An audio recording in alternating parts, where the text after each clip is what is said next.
Hi friends, ಎಲ್ರಿಗೂ ನಮಸ್ಕಾರ.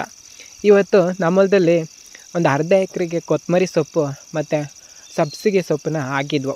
ಅದನ್ನು ಮಾರ್ಕೆಟ್ಗೆ ಹೊಡಿಯೋಣ ಅಂತ ಕೇಳಿಸ್ತಿದೆ. ಹೋದ ವಾರ ಹೀಗೆ ಒಂದು 500 ಕಟ್ಟನ್ನ ಮಾರ್ಕೆಟ್ಗೆ ತಗೊಂಡೋಗಿದ್ವು. ಆದರೆ ಮಾರ್ಕೆಟಲ್ಲಿ ₹1 ₹2 ಕೇಳೋರು ಗತಿ ಇರಲಿಲ್ಲ. ಒಂದು 500 ಕಟ್ಟನ್ನ ತಗೊಂಡೋಗಿದ್ವು. ಸುಮ್ಮನೆ ವಾಪಸ್ ತಗೊಬಂದ್ವು. ನಿಮಗೆ ಗೊತ್ತಲ್ವ ಫ್ರೆಂಡ್ಸ್, ಈಗ ಸಾಂಬಾರು ಸೊಪ್ಪಿಗೆ ಬೆಲೆನೇ ಇಲ್ಲ. ನಮ್ಮ ರೈತರು ರಾತ್ರಿ 12 ಗಂಟೆ ಗಂಟ ನೀರೆಲ್ಲ ಬಿಟ್ಟು ಬೆಳಗಾನ ಮತ್ತು ಹಗಲೆಲ್ಲ ಕಷ್ಟಪಟ್ಟು ಬೆಳೆನ ಬೆಳೆದಿರ್ತಾರೆ.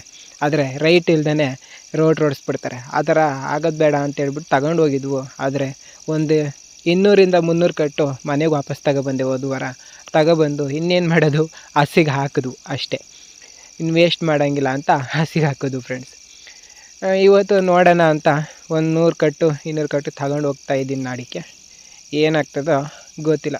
ಆದರೆ ರೈತರ ಕಷ್ಟ ಯಾರೂ ಕೇಳೋರೇ ಇಲ್ಲ ಫ್ರೆಂಡ್ಸ್. ನಮ್ಮದೇ ಹಿಂಗೆ ಅಂದರೆ ಸುಮಾರು ಒಂದು 2-3 ಎಕರೆಗೆ ಹಾಕಿರ್ತಾರಲ್ಲ ರೈತರ ಕಷ್ಟ ಇನ್ನೆಂಗೆ ಹೇಳಿ ಫ್ರೆಂಡ್ಸ್. ನೋಡಿ, ರೈತರು ಕಷ್ಟಪಟ್ಟು ಎಲ್ಲ ಹಾಕಿರ್ತಾರೆ, ಮಾರ್ಕೆಟಲ್ಲಿ ಸರಿಯಾದ ಬೆಲೆ ಸಿಗ್ದೇ ಎಲ್ಲ ಹೊಂಟೋಗ್ತದೆ.